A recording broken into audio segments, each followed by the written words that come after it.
The ultimate goal of teaching is to do just that, to teach, not stand in the front of the class and talk. But sometimes it's easier to talk than to teach, as we all know, especially when we need to cover a lot of material in a very short period of time.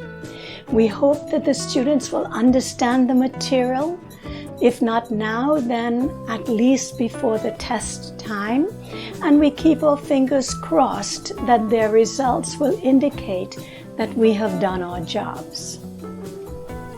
Welcome to Ruth's Straight Talk, the channel designed to help you, your students, and your children live fuller lives, become lifelong learners, and grow into the awesome human beings you were designed to be. I'm Cynthia Ruth. In this video, I will share with you several ways to check for student understanding. Also, don't miss my bonus strategy at the end of this video. So if this video is for you, let's get right to it. The problem is we rely on tests to measure understanding and then we move on. Because of the large amount of information that must be passed on to the student, many teachers feel they don't have the time to address weaknesses or misunderstandings after the test has been graded, and by that time it's too late for the students to be interested. This means we need to rethink how we approach assessments during class. Since most concepts in education build upon the lesson before, it is important for teachers to check for understanding at the end of each lesson while the material is fresh in everyone's mind.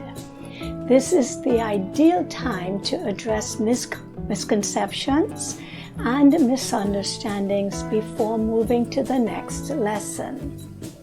Here are some tips to help students and teachers realize what each student learned from the lesson. Number 1, the 3-2-1 prompt. At the end of the lesson, each student considers what they've learned and responds to the following prompt. A, 3 things they've learned from the lesson. B, 2 things they want to know about. And C, 1 question they have about the material.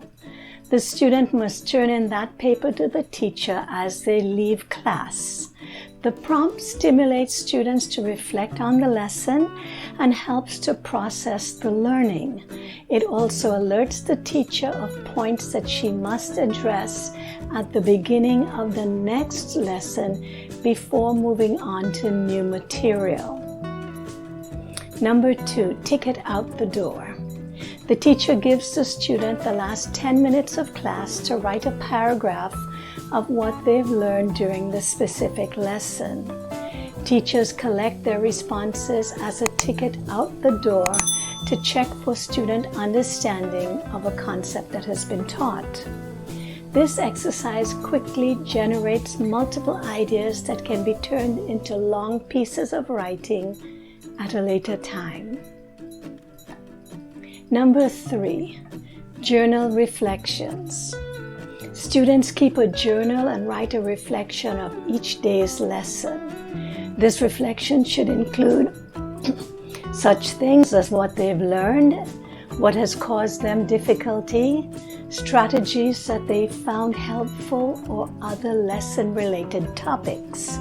Students can reflect on the process and the lesson, and by reading the students' journals, teachers can identify individual misconceptions and successes.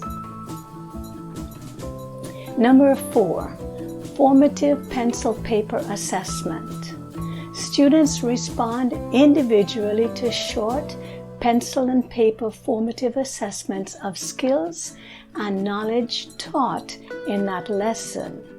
This could be as simple as 5 multiple-choice questions. Teachers may elect to have students self-correct.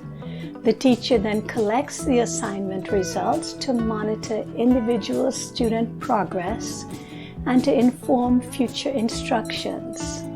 Both student and teachers can quickly assess whether they have acquired the intended knowledge and skills. This is a formative assessment, so a grade is not the intended purpose. Number 5, misconceptions check.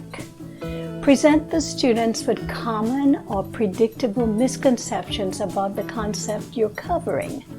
Then ask them whether they agree or disagree and explain why.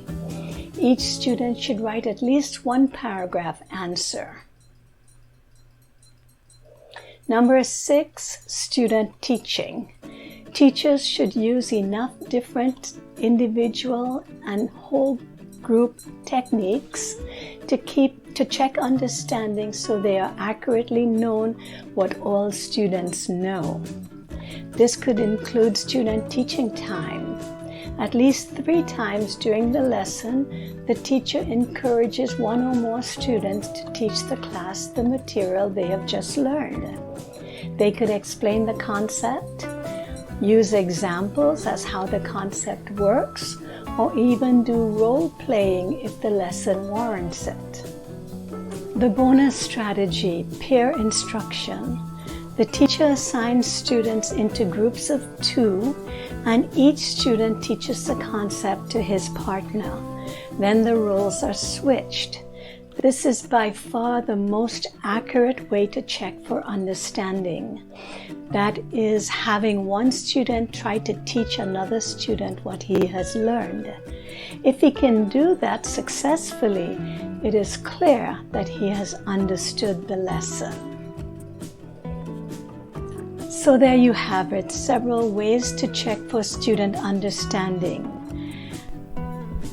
If this video has helped you, please leave me a comment at the bottom of the screen.